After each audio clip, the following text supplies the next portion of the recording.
Hello and welcome back once again to the Grizzly Growl as we get back at it following the Thanksgiving break. While most of us were busy stuffing our faces on Thanksgiving Day, the Adams State College women's basketball team was busy preparing for the Colorado State-Pueblo Chuck Stephens Classic, their second tournament in as many weekends. On Friday, the Grizzlies faced off with Drury University of Missouri, who, like the Grizzlies, are receiving votes in the WBCA Division II women's basketball poll. The game was close throughout as ASC led by 3 at the half and trailed by 2 with just seconds remaining. But senior Crystal Locke drove to the inside and scored a game-tying layup with just 2.3 seconds left to force overtime. From there, senior Vera Jo Bustos took over. Already having a phenomenal night, Bustos scored 8 of the Grizzlies' 12 points in overtime to lead the Grizzlies to an 82-79 victory.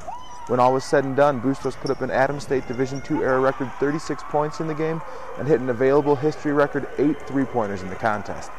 Her record-setting weekend continued on Saturday, though she only scored 10 points in the Grizzlies' second game of the weekend, an 80-56 victory over the University of Dubuque from Iowa. A jumper with 3 minutes and 26 seconds remaining in the first half gave Bustos the Adams State Division II era career scoring mark, surpassing the previous record of 1,378 points. First of all, Vera Jo, congratulations. First, you set the Adams State Division II era record for a single game scoring last night with 36 points, and now the career record tonight, now up in your total, 1,384 points. How does that feel for a weekend of basketball? It feels amazing. You know, I totally forget about that when I'm on the floor, and I forgot about that till I came out and my family was congratulating me. I was like, oh yeah, that's right, you know. But in the heat of the moment, I'm just trying to play my game and put my team on top. You came out tonight, you struggled a little bit more than you did last night. How was it to have the team be able to step up? You had a few other contributors tonight, and to have that kind of a team performance. It's awesome, you know, to not only have one person score, but if I'm not doing good, to have the team, like you say, step up. It's what a championship team does, you know, so that's the steps we're taking to get up to where we need to be. Now, you've had a heap load of awards already this season, RMAC Preseason Player of the Year, MVP of the Bankers Classic last weekend, but this is a measurable sort of milestone. How does this compare to the other kind of accolades you've achieved this season? I say it has to be up there at the top.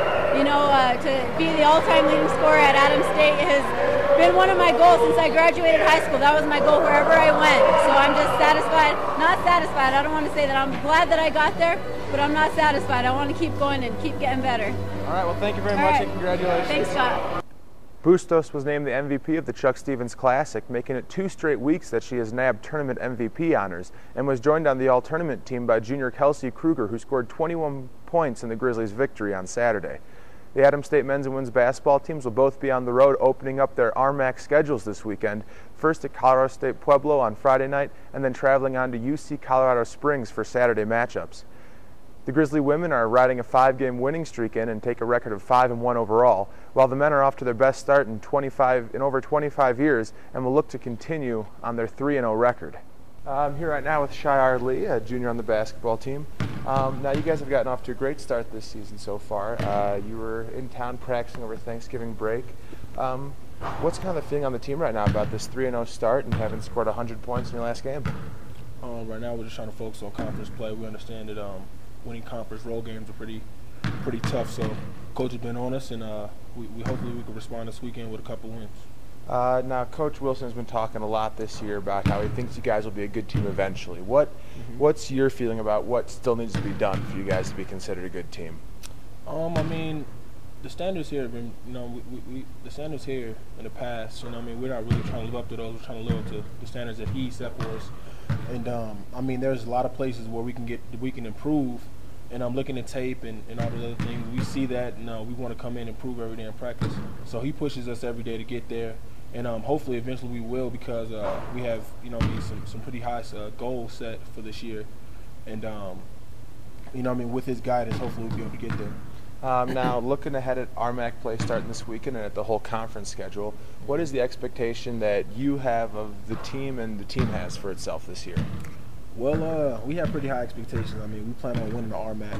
I mean, a lot of people are doubting us, and I think with us playing with that big chip on our shoulder, it actually, you know, gives us an edge when we go in other people's places and when we have something to prove. And we just want to prove a lot of the coaches and the media wrong about us, because you know, I mean, us coming in with all these new guys, these new about 9 JUCO players. I mean, it was going to be tough, with us getting it all together and meshing, but I think we can put it together and do some great things. Now you talk about all the new guys and needing to mesh still. Certainly your performance on the court the last couple of games, it looks like that's starting to come along. How is it feeling for you guys as far as everybody coming together and playing as a real team? Well, I look at it as fool's gold. I mean, we can easily be derailed by those 3 wins. I mean, you don't want to look at that as just okay, we're 3-0 and now we can relax. We can't relax this year. We have a lot of people to prove wrong, and we have a lot of good teams in this conference. So, I mean, one of those days and one of those nights you relax, you may end up with a pretty heartbreaking loss. So we're trying to stay focused and stay on track. All right, well, thank you very much and good luck this weekend. Thank you. Appreciate it. The Adams State swimming and wrestling teams will each return to action this weekend. The swimmers head west and will take part in the Mesa State Invitational in Grand Junction on Saturday and Sunday, while the wrestlers head east to Kansas for the Fort Hays State Bob Smith Open. And of course, it's NCAA Division II Cross Country National Championship weekend. Both the Adams State's men's and women's cross country teams will head to Louisville, Kentucky this weekend, and both will enter the meet ranked first in the nation in the latest USTF-CCCA poll. The men have held the top spot in the nation for the last 29 polls, while the women regained the spot that they lost following their second-place finish in the RMAC Championships by virtue of a team title at the NCAA Division II Central Regional Championships on November 6th. Seniors Ryan McNiff and Kristen McGlynn will lead the Grizzly charge into the meet, as McNiff looks to become the 8th runner in Adams State history to become a 4-time All-American, and McGlynn looks to add an NCAA individual national title to go along with her NCAA Division II Central Regional title. It's National Championship Week, the most exciting week of the season for the team here, I'm sure. What's been the message to keep the team focused and relaxed heading into this weekend? Scott, I think that we don't really have to emphasize any message, I guess, in our program. Getting to this time of the year, the program's really based on how you do at the end of the year. It's exciting to be in that environment as a coach, as an athlete. What happens is that with a program like ours, that it gets a lot more intense. The kids get focused.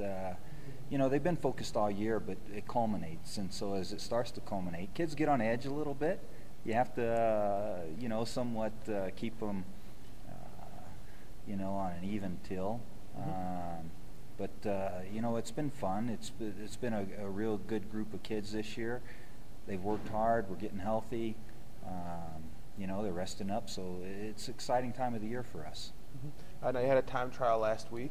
How'd that go? What are you looking at for your lineup here? We're going to have the same crew that we ran at the regional meet on both the men and women's side, and that's real different. Over the last few years, maybe the last 5-6 years, we've always had at least one change. If not last year, we had 2 or 3 on the boys' side at the very last minute. And so, I think it's exciting to have some continuity, and the kids that have ran at the regional meets have worked really hard and are healthy and ready to go. So I'm excited to see what they can do now that it's 2 weeks later. All right. Well, thank you very much, Coach. Good luck this weekend. Okay. Action in Louisville gets underway at 9 a.m. on Saturday, and don't forget to keep checking the Grizzlies on ascgrizzlies.com and their Facebook and Twitter pages for updates throughout the weekend.